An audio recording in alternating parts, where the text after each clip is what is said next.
Okay, how's everyone? Welcome back to Inspiration with me, Jason George. And as always, we try to aspire to inspire before we expire. And today we are joined by UCT graduate, BCom Commerce, a chartered accountant, aspiring chartered accountant, hailing from Tafelsig, Mitchell's Plain. I know for a lot of people that probably sounds like it shouldn't, be in the same sentence or phrasing, but we're chatting to Angelique Benjamin today. And we're so excited for her joining us today. Thank you so much for joining us, Angelique. Thank you for having me. Yeah, so UCT, BCom, how does it feel? Graduate? Oh, it feels a relief, yeah. Yeah. Did you say it's a relief? It is a relief because like a lot of hard work and stuff went into it, and you finally see that the paper even is just yeah. No, I can imagine, getting it after all of the years of hard work. But Angelique, tell us about you. Tell us about the girl behind the BCom, behind that achievement. Where are you? Tell us where you're from, upbringing. Tell us about you. I'm from Tafelsig. I was, born here, bred here, raised here. Attended Tafelsig primary school and then moved on to Tafelsig High, where I completed my matric in 2005. And then, so my background, I was raised with both my parents. I was fortunate enough to be raised by both of them, and I have 5 siblings. And I'm somewhere in the middle. Yeah. and all 5 of you grew up together at home there? Yes, all of us. Same house. Yeah. Struggle and all of those things. But yeah, I imagine 5 people. I mean, that's a reality for many people. I mean, myself included. I mean, I'm the youngest of 5, and we also, I'm an Jason, 3-bedroom, it's like the main bedroom, and then you guys have to scuttle for your for your own sleeping place. But it is what it is. And why accounting, Angelique?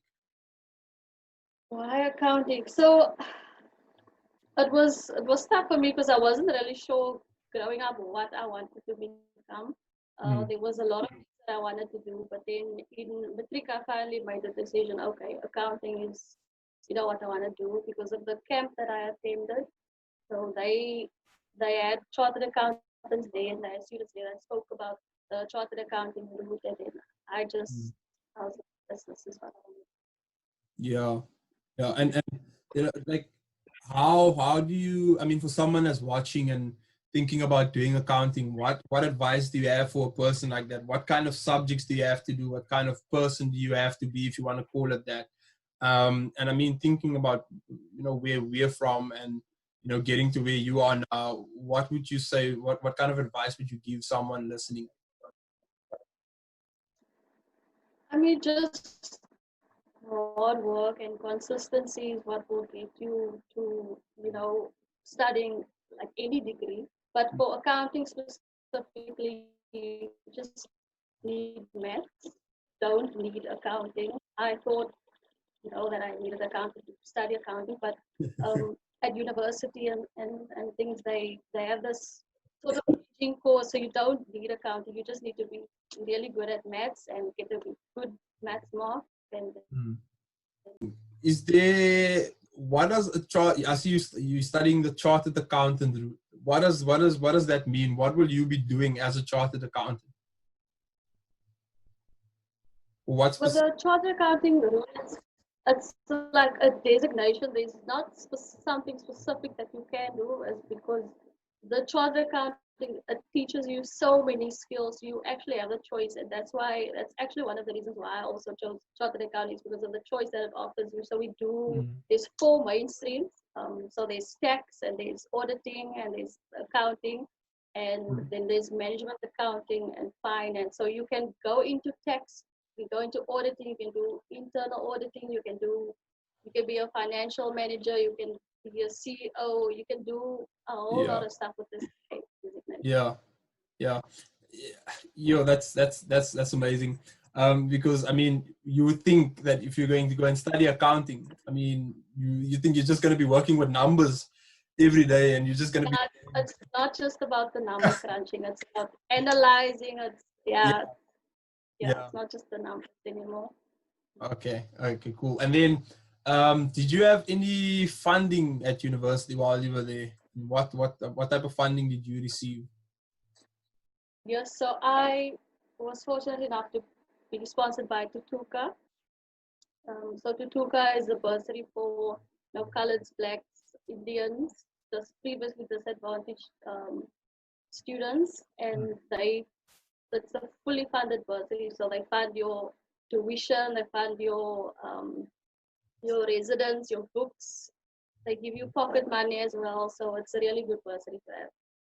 So no struggle, no excuse, no struggle at all. Just doing well. No struggle. Yeah, they really take care of you. Yeah, and sometimes they give you extra lessons and so on, and extra workshops, and they encourage you to like be involved in the community. Yeah. And I think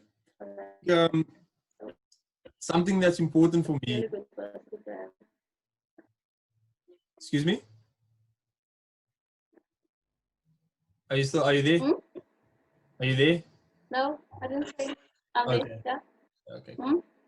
Yeah. I mean, being at university and being, where we're from, I think, the main challenge for me when I went to UCT is, there's not a lot of people that are there that are from your Tafelsig highs, and, you're like, I went to Glendale High. And how did you adapt to, now being in a class with people that are, that come from Model C schools, and now you have to interact with those kinds of people? What did you do to kind of, maybe bridge the gap between you and that person in terms of, whether it's class or, the things that you relate to, and then also with the schooling that they went to? How did you break those kinds of barriers, if there were any, barriers that you faced in that regard? I mean, the difference when I got there, it's like it hits you, like, the way people, act and talk and think. It's very different to, the top of it. So it was an adjustment, and I was part of the EDU program. So there's students that come from, similar backgrounds that you can sort of relate to, and that makes adjusting to university easier. So I had that type of people, even though I was the only one from South. I had people there that, that understood my background and understood some of the academic challenges that, we face, and that. And, so it made it sort of easier to adjust. Yeah. And but I mean, for those who don't go through the EDU program, I guess what I can say is that you don't have to feel out and don't belong there. Like, you deserve to be there. You got into university, you deserve your spot there, and you make the best of it no matter where you come from. Yeah. I mean, and on that point of making the best of no matter where you come from, I mean, that is it's a reality for many of us, that, our circumstances are not necessarily the best. It's not necessarily conducive to achieving the kinds of things that people like you are achieving out there. And that's a big thing, and it's something that should be celebrated. It's not celebrated that often. And just maybe, it's great sharing the achievements, but were there any, particular, share with us your challenges that you maybe faced at university? I know we've covered it to some extent a little bit, and then your successes, your greatest achievements that you achieved. And did you ever feel like giving up? Because I mean, it's a tough course. Talk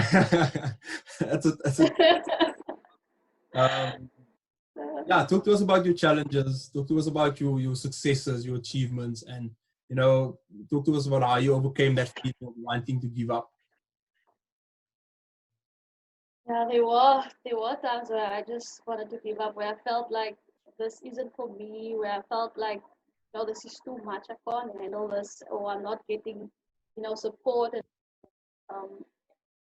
And there were times where you're just like in a bad space. You're in a bad space academically, mentally, and coming out of that that darkness, it's very difficult.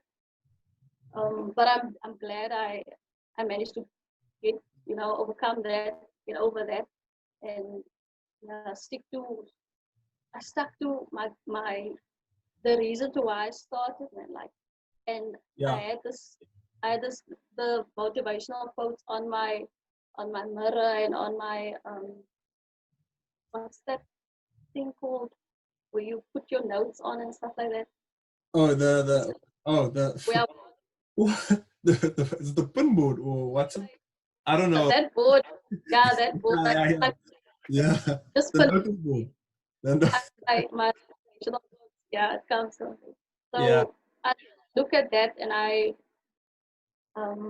that just like motivated me, and when I'm in not facing challenges or anything like that, I would write down my fears, I would write down the challenges, and that's how I deal with them. And um, you self-motivate, you talk yourself through it. There's gonna be challenges, there's gonna be obstacles, and nothing worth having will, not have challenges, something like that. And what I did was I also prayed a lot. God played a very important role in obtaining my degree in my faith. Yeah. Just all played a very good role. My parents, their motivation, their support, that was really important. Yeah. I mean, support structure is everything, when you are at that stage and you are feeling down. Because, it gets tough because there's schoolwork, you're thinking about, are you going to pass? Are you going to pass well enough? There's a lot of stress and pressure on you, and you want to make yourself proud. You want to make your parents proud. You want to, people know that you are at university, says by UCT. So it's kind of also, Yeah, a lot of pressure. Yeah. Pressure on yourself, and you feel like the external pressure and stuff. Exactly. You definitely feel it, and it does have an impact on you. Exactly. But you handled it so well. A big thing for me was also writing things down, writing down your goals, vocalizing it to yourself. Yes, the mood board, and that really helps. Yeah. No, I agree 100%.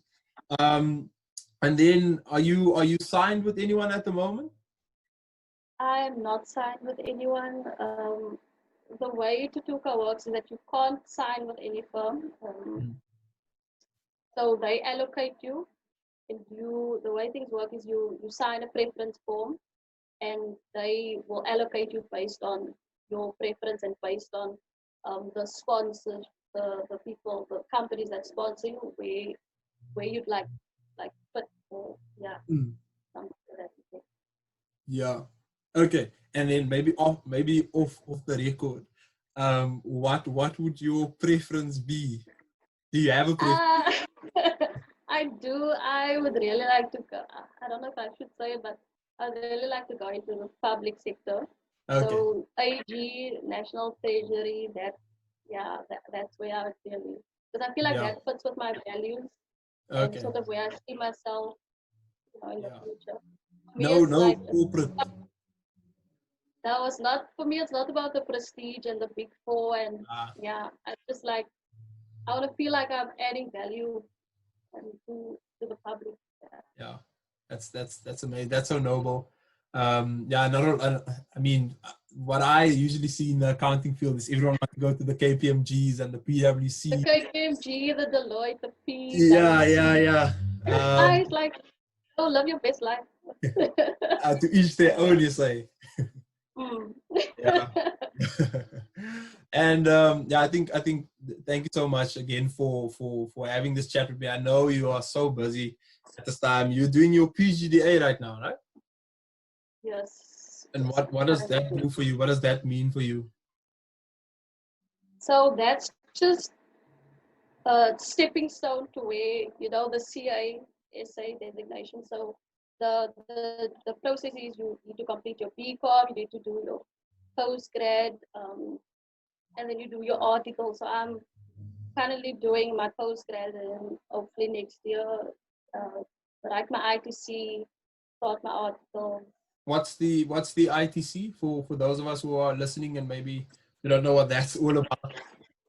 So that's the initial test of competence, and that's the test that basically to test your competence of what you learned in undergrad, what you learned in postgrad, just to test the theory, and then yeah. Cool. I mean, before we drop off, you said, I mean, I asked you in your bio, you said that you are first generation graduate. You know, how much does that mean to you and your family? You know, how does that change things for you? And it does change the way we, live going forward. I do want to give back to my parents to show them my appreciation and help around the house, give back to them, for their support and things. Because it hasn't been easy. My dad is the sole breadwinner, so it's stuff I can sort of help more now. No, that's good. Yeah, in future, not at the moment, but no, definitely. You know, we get there. My mom always says, you know, as Afrikaans spreek, die laaste os kom ook in die kraal. So, you know, whether you are, you know, getting it done now or whether you're getting it done over a period of time, it will get done. And it seems like you have the motivation and character to get it done. I mean, getting a BCom degree, I mean, that's crazy, you know, in accounting at such an elite institution. I mean, it takes a lot. And, you know, I haven't been there myself. Of course, Charles properly, and you just have to pray, you know. You know? Yeah. And they don't tell you these things, man. They don't tell you like how difficult it's gonna be. You just get there and you're like, yo, yeah. And I mean, that's why it's so important for us, you know, to and I know you are involved with some mentorship and tutoring and stuff. That's why it's so important that we give back and we let the next people after us, let them know this is what's up. This is what you get. Exactly. Maybe talk to us about that. You know, what are you up to now? What are you? I see that you are a volunteer. What do you do there? I do some volunteering during the year, and this year I joined this project here in Thuthuka. So it's part of the hiking society at UCT, and they have the subsection where you can be involved in the community. So you take the kids on hikes, and we teach them about the environment, also about university journey and things like that. But unfortunately, because of lockdown, I only spent one session with them, one hike with them. So yeah, that's unfortunate. Yeah, no, that's great. I mean, amongst all of the busyness and doing your PhD there, you still find time to give back to the community. That is great. Yeah, and then maybe finally, Angelique, if there's anyone listening now, like to this conversation, you know, what advice do you give to them? What kind of motivation, or how do they motivate themselves to never give up, to continue pursuing their goals? What advice do you have for such a person? Advice, I would just say, have a clear vision of your goals and what you really want to achieve, and have an important why. Like, why are you doing this? Because I mean, there's gonna be so many things that's gonna come at you that's gonna make you doubt yourself, that's gonna make you question your intelligence, your intellect, and all of that, and so many pressures. So it's important to have a constant reminder of that why, so that why can push you and just like motivate you, and you can wake up in the morning like, okay, this is why I'm here. This is why I'm at UCT. I'm here for the degree. I'm gonna get the degree, and that will really motivate you to have an important why. Yeah, Definitely. I think I agree 100%. You know, you need to know your why. I think that's something that also kept me going, knowing why you're doing this. And in those times where you feel like you want to give up, you know, it's like you need to now prove to yourself, you know, and for those that depend on you, you know, this is, and again, it goes back to the point of writing it down so that it's in your face, so that you don't forget about it. But yeah, man, I agree with you on all those points. Yeah, I just want to say thank you so much for joining us and for sharing your story. I know, you know, you are busy and that you have to, you know, attend to your studies and stuff, but you still find time to to come and talk to us. So thank you so much for that. I'm going to drop off now. Is there anything else you'd like to say? No, thank you for having me, and thank you. You know, you yourself, you are inspiration to like so many people, and just continue doing what you do. And yeah, God bless you on your journey, and yeah, may Uh, His light, you know, continue to shine on you. I appreciate that. Thank you so much. I appreciate the kind words and the encouragement. And you know, like I said, yeah, like the reason why I started Aspiration is just to encourage, you know, our up and coming young people and people who might feel hopeless, people who might not feel inspired enough, people who might have goals and dreams but do not know how to achieve those. And you know, we are privileged enough to have been in a position to follow our goals and pursue them and have people back us. We are people that inspired us, even, Exactly. you know, Exactly. coming out and reaching out. Yeah. And Yeah. That's what it's about. So thank you so much for joining me. And I just, you know, keep in touch and so that we can, you know, find a way that we can keep on motivating others to achieve their goals. Any last words? no, I'm good. I'm good. Thank you for Okay. your time. Okay, cool. That's our time with Angelique Benjamin, UCT graduate, BCom, wanting to become a chartered accountant. She hails from Tafelsig, Mitchell's Plain, and I mean, I am thoroughly inspired by her chat. Let us know what you think. Leave a comment, you know, leave a reaction. Let us know what you think, and reach out so that we can, you know, aspire to inspire before we expire. Thank you so much. Thanks for joining us, Angelique.